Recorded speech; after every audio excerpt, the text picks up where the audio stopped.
Hey crafters, this is Nye here. So today what we are going to do is we are going to assemble our Valentine's Day notepad holder. So you can see I already made one here.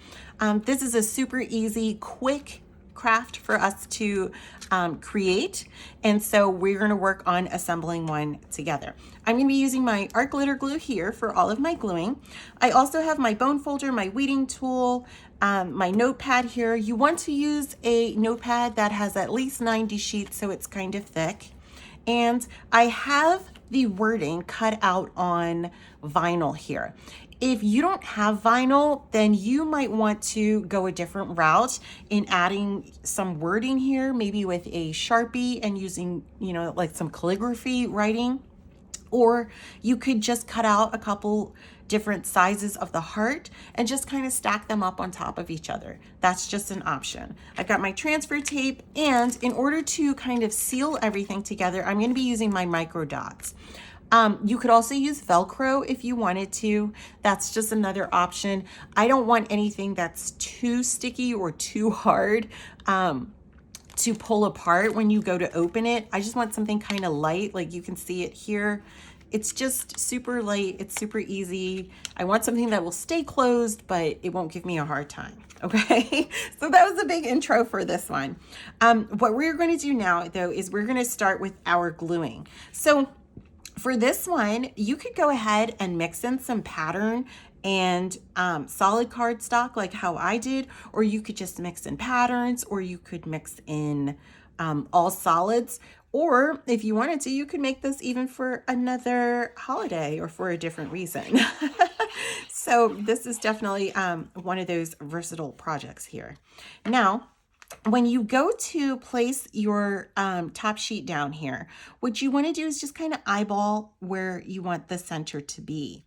Now, when you're doing this, if you're concerned about it not being even all the way across, what you could do is also use your ruler. So I've got this one here. It's not the cleanest. It's not the cleanest one here in my space. But what you could do is just kind of line it up right here at the bottom once you have the first one down, and then you can use that to kind of help you get all of the rest lined up. So I'm going to leave this one right there. I'm going to add glue to the back of this. And if you want, you could use your tweezers to hold on to it and then check again to make sure you're having it lined up, and then you can place it down. And so you only kind of really have to worry about making sure that it's even between the spacing of the design instead of being concerned about both. So that's just an option if you feel like it's a little too difficult to eyeball it and make sure that you're getting everything lined up there. Okay, so I'll do it again for this one. And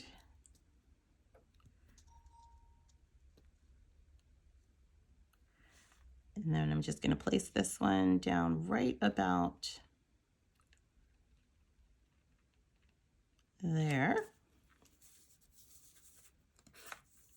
And then we're going to do this last two. So one more here. I'm going to use my tweezers for this one only because this one's tiny, or it's thin, I should say. So it's a little bit harder to finagle.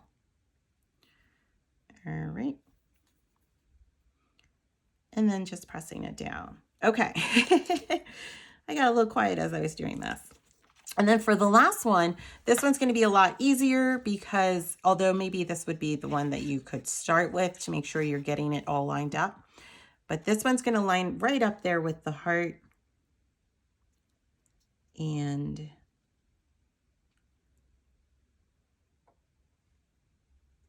there we go. And I'm going to place this one right down on top as well.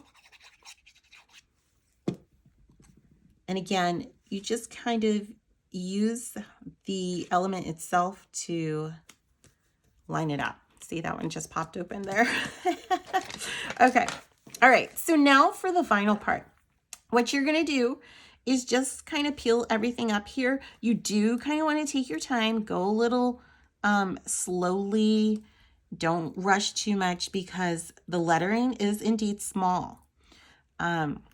So you do just kind of want to take your time. As you can see, I'm kind of going both ways here. I've lifted it up and then I'm also pushing it down here on the inside. And I'm going to peel it up here just to kind of get things moving as well. If you wanted to use heat transfer vinyl, that would work really well, and it would probably be a little bit easier because you won't have to worry about it being as sticky when you're peeling everything up here. I'm just using black permanent vinyl, and I'll link the brand that I'm using on the blog post for you just in case you're curious.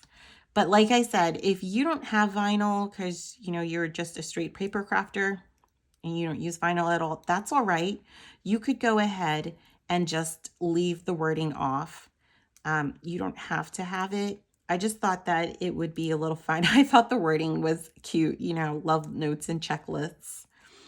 So I just thought this would be a little fun one for us, kind of making it a little bit different here. Okay, and so I've got the last bit, and then there we go. You just want to double check everything, and that looks good. Just pressing these back down because they started to peel up there, but it looks great. Okay, I'm going to put that off to the side, and now I'm going to use my transfer tape here. I just have a little scrap piece that I'm using. I'm going to press it down again and use my scraper.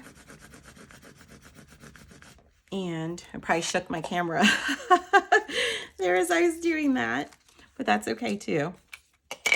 And then I'm just going to, again, just kind of eyeball where I want it all to go right here. Now, I'm not using paper transfer tape. I'm just using regular tape here.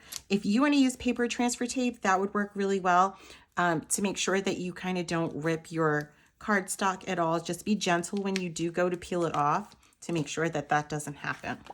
Okay, so now we're ready to fold. I'm going to fold both ways here along my score lines.